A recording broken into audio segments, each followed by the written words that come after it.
O que era crime organizado há 20, 30 anos atrás não é o que é o crime organizado hoje. Vou te dar um exemplo muito concreto. Eu presidi a CPI das milícias.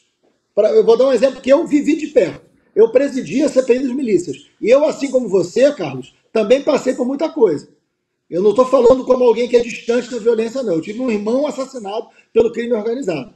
Irmão de pai e mãe. Eu enterrei meu irmão assassinado pelo crime organizado. Então eu sei o que é ser vítima do crime organizado. Eu não estou falando como alguém distante, não. Né? Olha, eu tive a minha melhor amiga assassinada pelo crime organizado.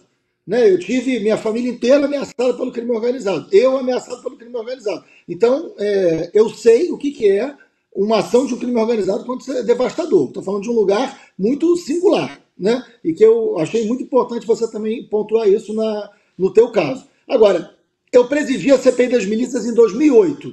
O Igor conversou comigo em vários momentos próximo àquele período lá. Em 2008, eu presidi a CPI das milícias. Naquela época, você tinha uma economia do tráfico e uma economia da milícia. A milícia, por exemplo, tinha toda uma economia baseada em domínio de território, mas baseada no domínio da economia do território. Domínio das vans, domínio do gatonete, domínio territorial com extorsão direta, domínio do gás, domínio da internet, o tráfico, e não tinha tráfico na área de milícia. O tráfico, eles não tinham nada disso, mas tinham a economia do tráfico, né, e o domínio armado do território. Hoje, essas economias se misturaram completamente. Hoje tem tráfico na área de milícia e hoje o tráfico controla botijão de gás, internet, ou seja, mudou completamente a economia, isso de 2008 para cá. Então é evidente que quando você vai pensar numa legislação e vai pensar numa ação, você tem que pensar no que o crime se transformou. Você tem que buscar mais eficiência no combate a esse crime.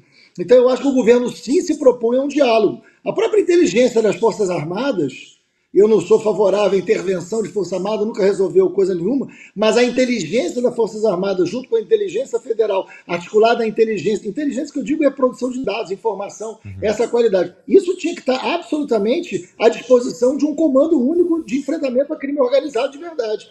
Então, uma agência separada? Agora, a Polícia Federal tem o seu papel constitucional para isso. Você não pode reduzir esse papel como o Derrite tentou fazer nesse relatório e já voltou atrás, não será isso que vai ser votado. Tu acha que você tá falando de alguma coisa parecida com uma agência separada para esse enfrentamento ou não?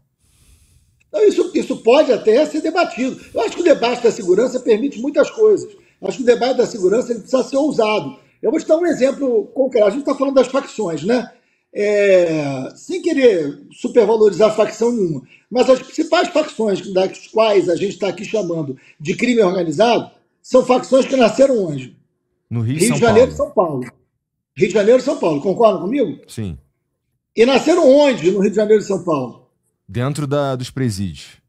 Dentro dos presídios, dentro das penitenciárias. Tanto o PCC quanto o Comando Vermelho ou qualquer outra facção do tráfico, tirando milícia é outra história, milícia é outra natureza, milícia nasce nas relações de poder, no controle de território, no interesse eleitoral, mas facção de tráfico e PCC no Rio de Janeiro e São Paulo, todas nasceram do caos carcerário.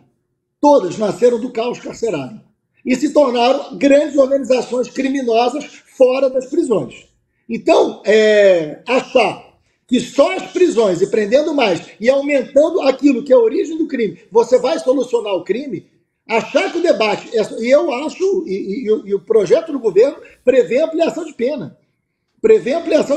Agora, quando a gente olha hoje para o sistema prisional, quando você olha hoje para o sistema prisional, o Brasil é a terceira população carcerária do mundo, o Brasil é o país que mais cresceu a sua população carcerária nos últimos 15 anos, não é verdade que o Brasil não prende. O Brasil prende muito e prende mal.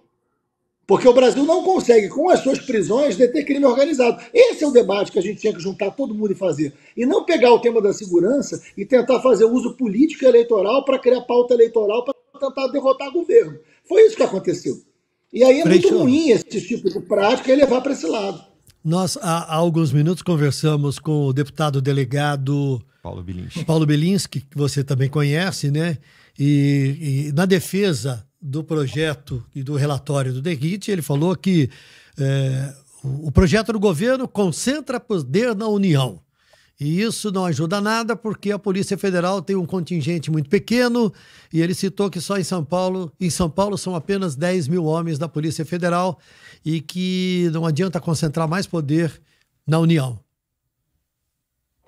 Mas, ô Carlos, a polícia ostensiva não é federal. A polícia ostensiva ela é estadual. A polícia civil ela é estadual. A Polícia Federal ela cumpre um papel decisivo no combate ao crime organizado, porque crime organizado você tem que ir no controle financeiro.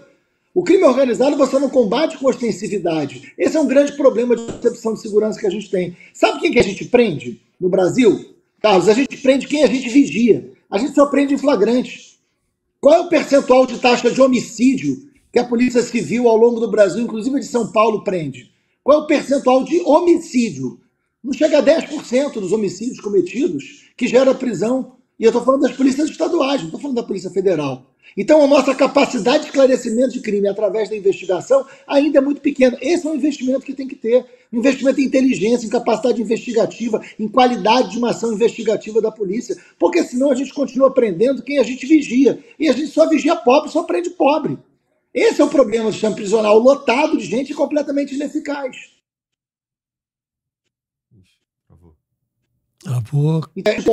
Você relatou bem, você lembrou do pacote anticrime, Carlos, 2019. Aumentou as penas, mudou no quadro criminal do Brasil hoje. Então, assim, a gente tem que pensar as próprias áreas tem que ser pensado. As prisões vão servir para quê? Como as prisões podem ser um elemento de combate ao crime organizado? Né? É uma responsabilidade que a gente tem que fazer um debate muito profundo, chamar a sociedade para um debate profundo sobre segurança. Né? É isso. Porque o que mudou? O que mudou no complexo alemão em uma semana ou 2 semanas? O que tem de diferente hoje? O que tem de diferente hoje no Rio de Janeiro que não tinha há um mês atrás? Inclusive dentro do complexo alemão. O que era de diferente ali? O que mudou concretamente ali? Absolutamente nada. Absolutamente nada. Então, assim, a gente precisa buscar eficiência no que a gente está dizendo. A gente tem que buscar leis que possam fazer mudar de fato a vida das pessoas. E como você falou, o debate da segurança não pode também ser um debate só sobre polícia.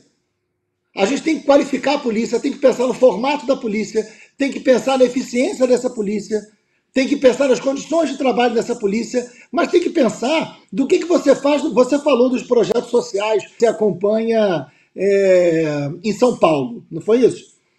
O Carlos estava falando dos projetos sociais. Esses projetos sociais eles têm uma eficácia em vários lugares do Brasil gigantesca, porque eles disputam jovens com tráfico. E eu vou lembrar do projeto. A gente teve uma coisa no Rio de Janeiro que foi o projeto das UPPs. Uhum. Eu tive muitas críticas às UPPs, mas aquilo ali era um projeto. Aquilo ali tinha um início, meio e fim. Aquilo ali dizia o seguinte: olha, nós vamos ocupar território. Aí tem um monte de problema, porque ocupou território e não fez o investimento que tinha. Isso, de fato, não aconteceu. Agora, as zonas de território são decisivas. Tem que retomar território. Qual é o planejamento para retomar território? Com quem nós vamos contar para isso? Qual o investimento que eu vou fazer, de fato, na segurança pública para que eu possa não ser reativo, mas que eu possa ter uma ação contundente contra o crime? Para que eu possa disputar a juventude e não deixar essa juventude entrar no crime.